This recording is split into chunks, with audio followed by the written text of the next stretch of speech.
নারীর দোষ খোঁজার আগে পুরুষ তুমি নিজের দোষ খুঁজে বাই করবে।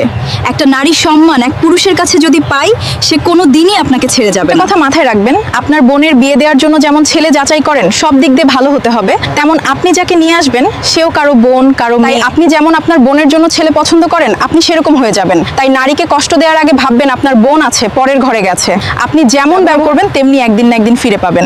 আর যদি ভাবেন কি আমার বোন নেই, কি করে পাবো, কেননা আল্লাহ তাআলা ছাড় দেয় ছেড়ে দেয় না, আপনার যখন মেয়ে হবে তখন বুঝবেন। আপনার মেয়েকে যদি ছোটখাটো কাজে সব সময় ভুল ধরে কথাবার্তায় কোটা দেয়, মারধর করে, তাই নারীর আপনার সহ্য হবে?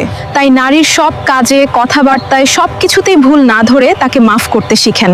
তার কাছে নরম ভদ্র হয়ে যান। ঠান্ডা মাথায় ভালো ব্যবহার, নরম ভাষায় নারীকে বুঝিয়ে বলেন, অবশ্যই বুঝবেন নারীদের মন অনেক নরম। এরকম আপনি করেই দেখবেন আপনাকে নারীটা অনেক সম্মান, রেসপেক্ট করবে, আপনাকে মাথায় তুলে রাখবে। সে যদি ভালো বংশের ভালো মেয়ে হয়, অবশ্যই আপনি ভালো ব্যবহার, ভালো আচরণ ঠান্ডা মাথায় বুঝিয়ে বলছেন। তাও যদি না শুনে তখন আমাকে বলবেন, ইনশাল্লাহ শুনবে। আল্লাহর উপর ভরসা রাখে আপনি ব্যবহারটা ভালো করেই দেখেন।